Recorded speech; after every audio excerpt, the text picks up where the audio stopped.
Après beaucoup de luttes, beaucoup d'années de lutte, l'accès à l'eau et à l'assainissement a été reconnu comme un droit fondamental en juillet 2010, qui est quand même très tardif. Mais pour autant, il y a encore aujourd'hui des batailles et des luttes qui sont menées pour que ce droit soit réellement respecté. Il faut être sur le terrain pour vivre les réalités. Aujourd'hui, dans la sous-région, les pays dans lesquels nous intervenons, l'accès, ceux qui ont accès à l'eau, ça varie entre 35% à 65%.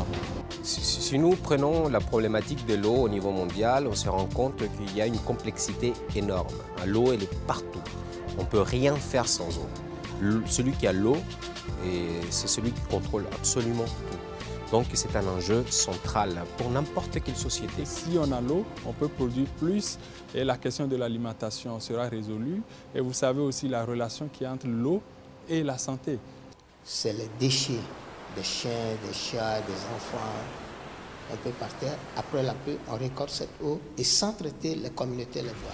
Les gens, ce matin, qui doivent faire 5 km encore pour aller chercher de l'eau, sur la tête ou par charrette. Et quelle eau d'ailleurs? Relacionado a la minería que estaba mencionando, donde evidentemente, bueno, nuestro país es un país minero y sí existe mucha contaminación del agua debido a la minería.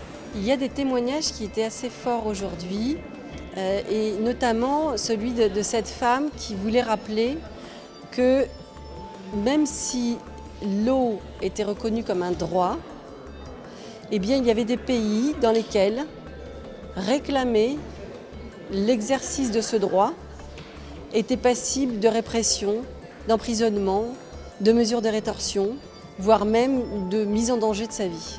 C'est des populations qui se trouvent en situation de conflit avec des méga-projets ou avec des choix qui ont été faits par les États et qui portent atteinte à la qualité de l'eau, à la disponibilité de l'eau, et voire qui, de mon point de vue, génèrent des vrais crimes contre l'humanité. Nosotros todos que peleamos hoy día por justicia ambiental, lutamos también por justicia social.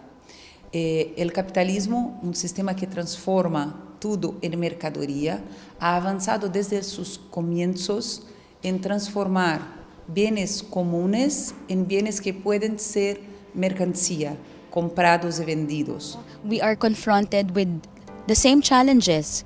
Water is being treated as a commodity everywhere in the globe. So I think now one message that we want to bring is we need international solidarity.